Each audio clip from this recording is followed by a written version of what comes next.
Students class 12th political science के lesson 4th में हम अपने सेकंड वीडियो में रेस्ट पार्ट स्टडी करेंगे। हमारा टॉपिक है अफ्रो एशियन यूनिटी, यानी कि अफ्रीकन कंट्रीज़ और एशियन कंट्रीज़ में unity. Nehru a major role for India. Nehru का इंडिया के लिए मेजर रोल था in world affairs, specially in Asian affairs. It means world में जो अलग अलग कंट्रीज़ थी, एशियन कंट्रीज़ थी और अफ्रीकन कंट्रीज़ थी, उन सभी के डिस्प्यूट को सॉल्व करने में नेहरू का एक इम्पॉर्टेंट रोल था।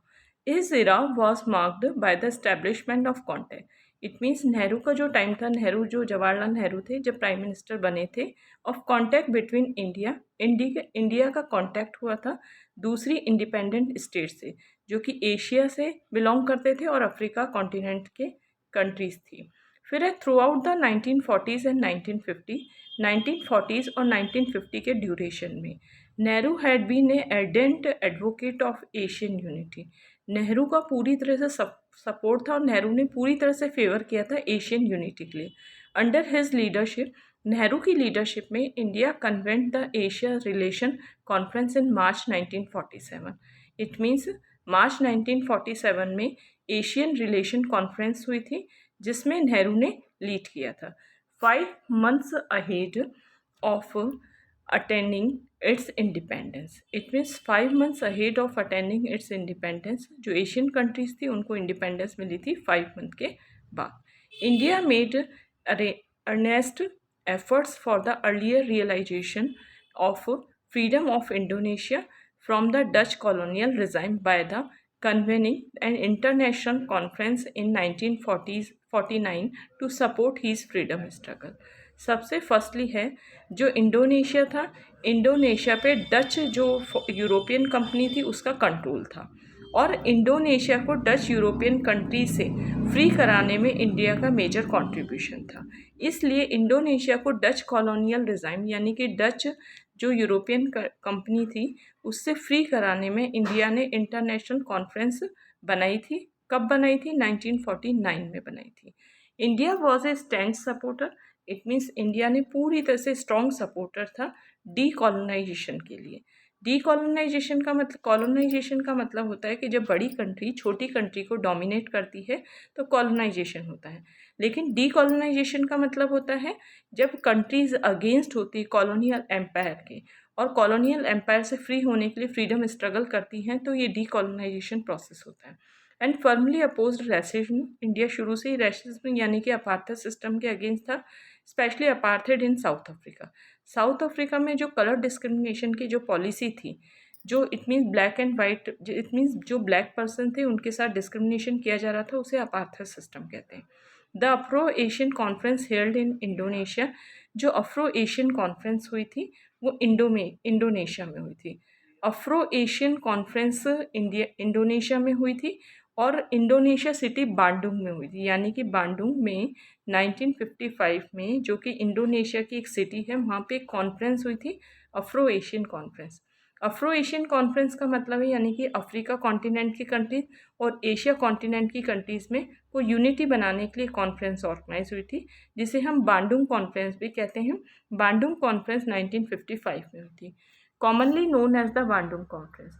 Marked the zenith of India's engagement with the newly independent Asian African nations. It means इस जो कॉन्फ्रेंस हुई थी उसमें मेन जो एम्फेसाइज किया गया था वो एशियन और अफ्रीकन नेशंस को एक करने के लिए और उनको डच कंपनी से फ्री कराने के लिए जो एम्फेसाइज किया गया था। The Bandung conference later led the establishment of the NAM. जो बांडुंग कॉन्फ्रेंस थी बाद में किस फॉर्म में इस्टेब्लिश होगी? नाम की फॉर्म में, यानी कि नॉन अलाइनमेंट मूवमेंट की फॉर्म में। बांडुंग का फर्स्ट समिट यानी कि फर्स्ट कॉन्फ्रेंस हुई थी बेलग्रेड में, और बेलग्रेड में सितंबर में हुई थी 1961 में। फिर है नेहरू वॉज को फाउंडर ऑफ द नाम। इट मीन्स नाम नॉन अलाइनमेंट पॉलिसी के जो को फाउंडर थे, यानी कि फॉर्मेशन किया था नेहरू ने। फिर है peace and conflict with China, यानी कि चाइना के साथ रिलेशन कैसे थे, पीस के रिलेशन थे या कॉन्फ्लिक्ट के रिलेशन, ये इस टॉपिक में हम डिस्कस करेंगे। Chinese revolution in 1949। सबसे पहले आपको ये याद करना है कि 1949 में चाइनीज़ रेवोल्यूशन हुई थी। India was one of the first countries to recognize the communist government. India first एक ऐसी कंट्री थी जिसने कम्युनिस्ट गवर्नमेंट को फेवर किया था। कम्युनिस्ट गवर्नमेंट का मतलब ये होता है कि गवर्नमेंट का इंटरफेरेंस होना ट्रेडिंग एक्टिविटी में। Nehru felt strongly for his this neighbour that was coming out of the shadow of the western domination helped the new government in international forum। it means Nehru को ये लग गया था, उन्होंने फील हो गया था कि ये जो चाइना है that was coming out of the, ये धीरे धीरे वेस्टर्न डोमिनेशन में आ जाएगा, यानी कि वेस्टर्न कंट्रीज का फेवर करने लगेगा। Some of his colleagues like the Vallabhbhai Patel, it means Nehru के जो साथी वल्लभ भाई पटेल थे वर वरीड, वो वरीड हो गए इस चीज़ के लिए about a possible Chinese aggression in future, कि चाइना कभी भी इंडिया पे अटैक कर सकता है। इट मीन्स नेहरू जी को और वल्लभ भाई पटेल को ये लग रहा था कि चाइना इन फ्यूचर कभी भी अटैक कर सकता है वेस्टर्न कंट्रीज के फेवर में आके। But Nehru thought it was the exceedingly unlikely that India will face an attack for China. जो नेहरू जी को तो पूरा लग रहा था, फील हो रहा था कि चाइना इन फ्यूचर अटैक कर सकता है इंडिया पे। फिर नेक्स्ट हमारा आ जाता है 5 प्रिंसिपल ऑफ पीसफुल को एक्सिस्टेंस। इट मीन सबसे पहले पंचशील के जो 5 प्रिंसिपल है उसका मेन बेस है पीसफुल को एक्सिस्टेंस। पीसफुल को एक्सिस्टेंस का मतलब है आपस में मिलजुल कर वर्क करना और इन जो इकोनॉमिकल कंडीशन है उसे डेवलप करना और पीस बनाए रखना। By the Indian prime minister Nehru and Chinese prime minister जो इनलाई and 29 April 1954 was a step in the direction of a stronger relationship between the two countries. China और इंडिया के बीच में रिलेशनशिप को अच्छे बनाए रखने के लिए नेहरू जी और चाइनीज़ प्राइम मिनिस्टर जियो एनलाई ने मिल के एक कॉन्फ्रेंस बनाई थी। 5 पंचशील के जो ऑब्जेक्ट्स थे वो डिसाइड किए थे ताकि दोनों कंट्रीज़ के बीच में रिलेशन इस्टेब्लिश हो सके। India and Chinese leader visited each other country. India और चाइनीज़ लीडर एक दूसरे की तरफ एक कंट्री से दूसरी कंट्री में गए। क्यों गए? क्योंकि नेहरू जी को शुरू से ही लग रहा था कि चाइना इन फ्यूचर अटैक कर सकता है वेस्टर्न कंट्री की शेडो बनकर। तो इसलिए नेहरू जी और जो भी नेहरू जी ने आगे स्टेप उठाया और चाइनीज़ को अपना फ्रेंड बनाने के लिए स्टार्ट किया, फेवर किया। India and the Chinese leader visited each other countries and were greeted by large friendly crowds, और पूरी तरह से स्वागत किया और दोनों कंट्रीज़ ने एक दूसरे का स्वागत किया, वेलकम किया। फिर नेक्स्ट हमारा पॉइंट आ जाता है Tibet. The plateau of central Asian, जब जो चाइना और इंडिया के बीच में मेन कॉन्फ्लिक्ट का रीज़न था Tibet. The plateau of the central Asian region called Tibet. It means central Asian region की जो प्लेटो का पार्ट था उसे हम तिब्बत कहते हैं। Is one of the major issue that historical caused tension between India और चाइना। तो आपको एग्जाम में पूछ सकता है इंडिया और चाइना के बीच में मेजर डिस्प्यूट का डिस्प्यूटेबल जो मोटिव था वो क्या था? तो तिब्बत, जो कि सेंट्रल एशियन रीजन का एक पार्ट था। From time to time history China had claimed administrative control of over Tibet. China लगातार ये कंट्रोल करता रहा कि तिब्बत पे मेरा कंट्रोल है। And from time to time Tibet was independent to in 1950 China took over control of Tibet. Tibet को जब इंडिपेंडेंस गेन हो गई थी तब 1950s में चाइना ने उस पर कंट्रोल कर लिया था। Largest section of the Tibetan population oppose this take over.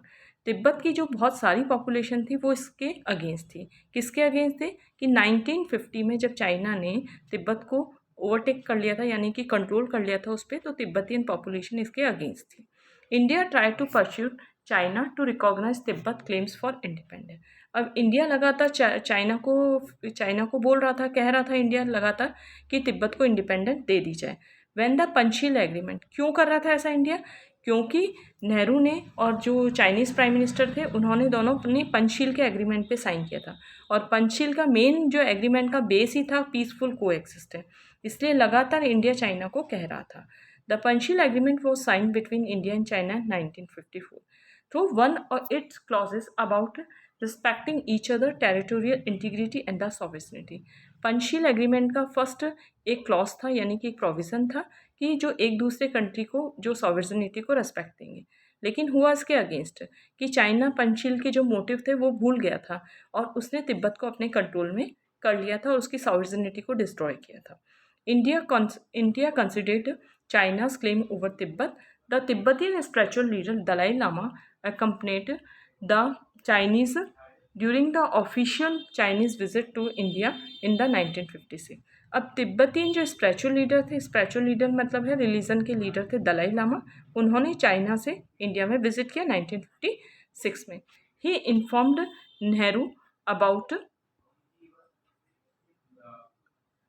In 1958 there was an armed uprising in Tibet against China's occupation. अब है 1950 में 1958 में जो आर्म्ड फोर्स लगाई गई तिब्बत में कि ताकि चाइना जा सके बाहर।